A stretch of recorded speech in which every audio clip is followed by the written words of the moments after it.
Hello everyone, welcome back to Cello from the Beginning. Well, we're going to make some sound on the instrument today. We're going to pluck the strings.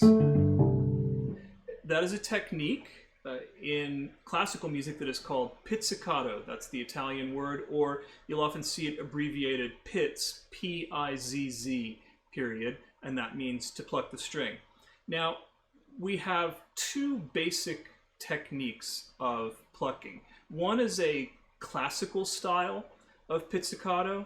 The other is a more alternative bluegrass, jazz, and other forms. And we use the fingers differently in each one. But there are some commonalities. And the first thing is, in order to pluck the string, we need to take our thumb and brace it, our right thumb, brace it against the fingerboard. Now, you don't have to pluck way down here. In fact, it's hard to pluck down here because the string you're getting close to the bridge and the string is very tight. So we usually pluck further up. For me, it's usually about right here. That's a comfortable place for me. It's not too low. The string doesn't have too much resistance and I can pluck. But I'm taking that thumb and I am putting it here against the side so that I can now reach with my first finger to whatever string I want. But that braces my hand. Otherwise, what we would have is we would have the hand just floating like this. And I mean, we can make a sound that way, but when I pull away, my hand flies off. And if I was trying to play fast, there's no way I could do it. So we take that thumb, we brace here. You don't have to push really hard. We're not jamming the thumb in. We're just bracing.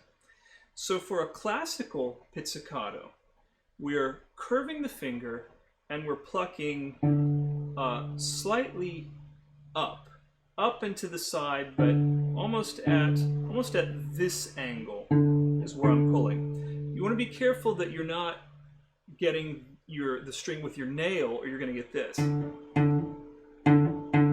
That kind of sound. So I'm using the fleshy part of the tip of my first finger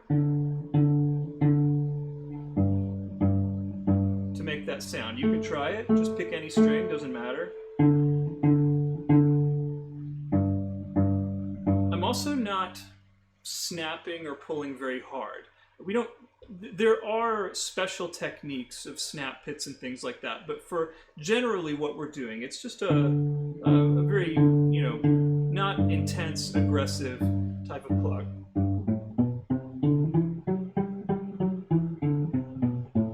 So that's my classical technique, where I'm touching the string and then pulling up and out this way at a 45-degree angle. It's important to notice that I start with my finger for this motion. I start with it on the string. So I'm not going like this. I'm not sweeping it across like that. I'm actually touching, pulling, touch, pull. Try that with your highest string, the A string. Touch it, pluck, touch, pluck, touch, pluck. You can try on the D, touch, pluck, touch, pluck. Let's remind ourselves of the string names.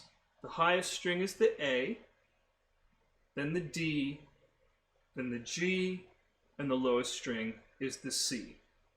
So in a moment we'll do some actual plucking exercises, but that's the classical approach. Touch and pull, up and in towards my hand. All right, what about something like jazz? This is not a jazz sound.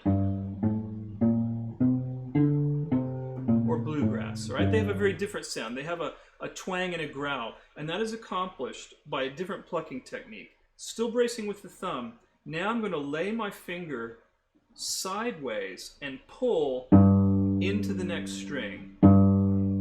So I touch and I pull and I snap that finger. So I'm starting on the G string, pulling. So it's not an up and out motion like this. It is a laying alongside, pulling sideways. And then if we start playing some notes,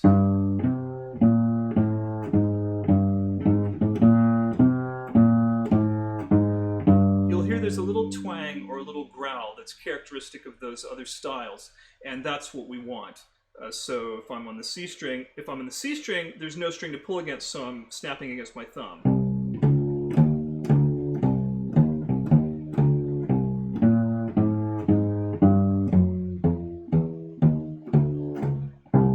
But that gives us that little growl that's characteristic of jazz styles. You can practice that too, just laying alongside, and we really get a good pull. We pull a much wider motion here before the string pops out from under my finger. The more I pull to the side before it slips out, the more of a twang or growl I'm going to get. If I do it more gently, I get a little bit of a twang. So it's good to practice both of those. Let's go back to the classical style first, though, and let's practice 4 times on each string. So we'll start with the A string. We'll try to do it in a steady beat. So we're going to do a touch and a pull. So 1, 2, 3, 4. A, A, A, A. Good. Let's go to the D string. Next string over. 1, 2, 3, 4.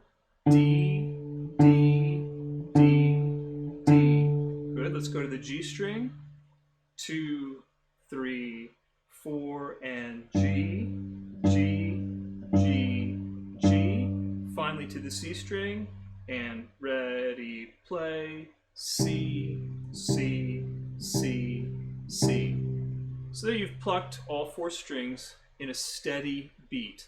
So now we want to make it a little harder, so we won't take the break between. Maybe we'll start on the A. Let's do 2 on the A, 2 on the D, 2 on the G, and 2 on the C in a steady beat.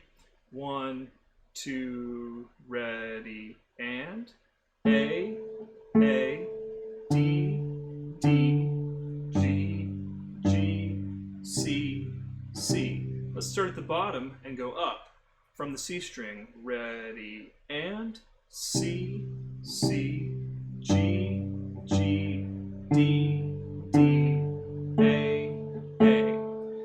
All right, if you practice that, you get comfortable with it. There's 2 things you can do to make it harder. One is you can go faster, or we can go a single time to each string. So we could try A, D, G, C, C, G, D, A. Let's try that. 1, 2, ready, and A, D, G, C, C, G, D, A. Always in a steady beat, always trying to keep the same volume, so we're not plucking one really hard and one really soft. Very even technique. So you can make up your own exercises for that. You can try skipping strings like A, C, C, A, G, G. Those are all great exercises to get you moving and pivoting the finger and finding the string that you want to play on. So we don't need to worry about reading these notes right now. We just want to play in a nice steady beat, plucking different strings. So make up your own exercises, experiment with that, and then when you're comfortable with that classical pizzicato approach, then try the alternative style, the jazz approach. So try laying that finger alongside. D, D, D, D, G, G, G, G, D, D, D, D, G, G, G, G. Any kind of exercise like that. Same thing with this one. Might do 2 A, D, D, G, G, C, C, and then go the other way. Make up your own exercises. Just practice until it's comfortable. You will at first, your finger, if you haven't played any instruments at all, then you're going to get a little bit sore here the very first time you do this. But you'll build up a little bit of a callus there. And if it's getting really, really sore, it may just mean that you're plucking too hard. If you're really going at it like that, I mean, that hurts me to do that. So that's too hard. You can go more gently. Or the side of the finger. The side of the finger is fleshier and doesn't seem to hurt as much as quickly as that soft tip does. So that is plucking the open strings, and let's remind ourselves one more time of the names of the strings. The highest string is A. The next string is D. The next string is G. And your lowest string is C. Practice hard. We will see you next time.